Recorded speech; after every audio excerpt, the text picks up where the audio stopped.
Hi everyone, it's Karen Hall from 101 Things Marketing, and today I wanted to share with you 5 mistakes that we see businesses are making during this COVID-19 time, and that you could be too. So we wanted to provide you with a checklist just to make sure that you're not making these mistakes as well. The first one is that it's not about you, so don't talk about your business too much. Focus on your customers' problems and not being inside your own head. So get inside their head a lot more. An example of this is maybe doing a video that's much more about your business and the changes you've made in your business rather than focusing on your customers' worry list and getting onto that particular story that you need to solve for them. The second one, and the second mistake that we're seeing a lot of, is that creativity needs space. And when you're stressed, there's a lot of research that says that your IQ can more than halve.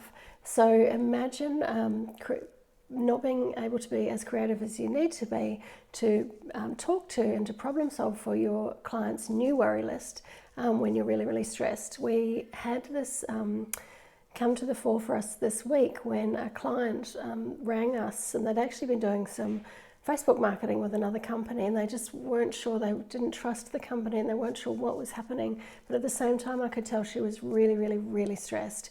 And so we needed to get her into a really calm space first before she made any really radical business decisions around her Facebook marketing. So creativity needs space, both in terms of making business decisions, but also even writing to your clients. So imagine the quality of the writing that you'll do if you're in a calm space and able to think from their perspective versus in a really stressed space and possibly being clouded by your own worry list. Number 3, we call action over intention. So this is a good one for all the procrastinators out there. So it means ideas have no value unless you get them to market, and then they count. So don't start 10 things and finish none. Actually start something and get it to market, because that's when you'll get your feedback, and that's when it's productized. It can actually bring value into your business. Number 4 is the mistake of not changing your marketing messages that were out in the market pre-COVID and that were possibly scheduled and even automated pre-COVID to take into account the new mindsets of clients now. So we did have a business that we saw, and we were able to help them to change their scheduled Facebook and Google ad sets that talked about offers, particularly on boats and boat charters, for example, that didn't relate to the new social distancing laws. So we had to quickly advise them of this and quickly pull them back, because they would actually go against a lot of the social distancing regulations if they were left up. So just check every single channel for any predetermined or scheduled advertising that was up or that was scheduled in advance before COVID came along and wreaked havoc, and make sure that they are tweaked and changed or put on hold or hibernated is the new word while this is all happening, and still while we're in social distancing time. And number 5, a big one, a big mistake that we're seeing people make is not being prepared for the upswing. So I'm really hopeful and really grateful for everything that the Australian community is doing, and that we might come out of this sooner than we had originally thought.